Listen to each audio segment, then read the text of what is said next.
Well, everyone, the iPhone 13s and all these new iPhones are going to be coming out very soon. Probably going to be getting like 3 or 4 new iPhones that are going to be coming out within the next month. But if you have an iPhone 10, I would probably honestly recommend you to almost keep this iPhone. From all the generations of iPhones that I've had, almost like 3 to 4 years behind, you're typically better off getting the latest and greatest iPhone. But when I look at my iPhone 10 and I look at even all these rumors that the iPhone 13 have, there isn't really a crazy big reason why I would recommend going from an iPhone 10 to an iPhone 13 or a 12s or whatever they're going to call it. Now, if you have all the money in the world and it doesn't really matter, or if you're already planning on upgrading, then go for it.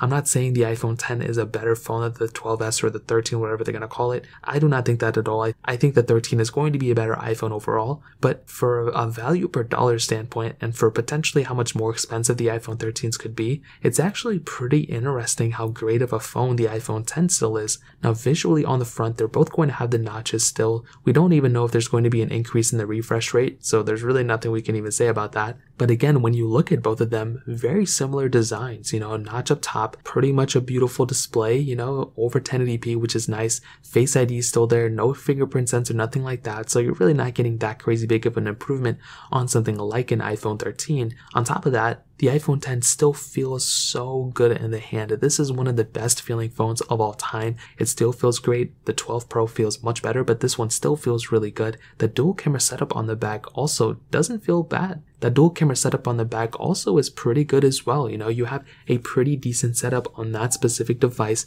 which is pretty impressive. 4K at 60 on the back, only 1080p on the front, but it's still a pretty good camera. And if you're not really worried about the megapixels and all this stuff, you're gonna have a really good time still on the iPhone 10 camera. But one of the more impressive things about the iPhone 10 was the performance. This was a really decent performing device when it first came out, and it still is a pretty good performing device even in this day and age. I think this is like one of the more perfect performing iPhones of all time for the value per dollar. I don't think it's faster than my 8 Plus in terms of app opening speeds and stuff, but it feels faster and it feels smoother because of that gesture-based design. And that has completely changed the way these older iPhones perform. Before, it was, how fast you can click the home button and how fast you can kind of hop out of the app. But since then, all these phones have been pretty much feeling exactly the same.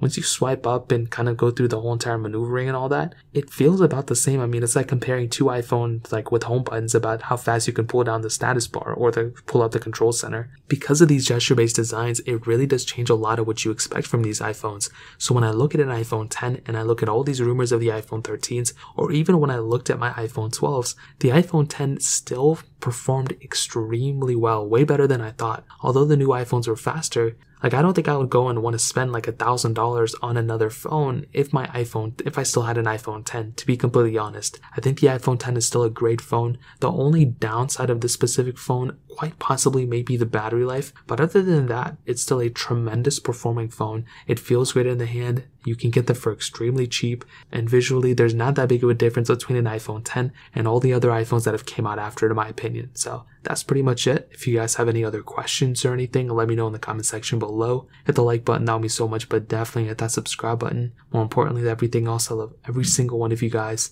Hopefully I'll catch you guys in the next video. Peace out till then.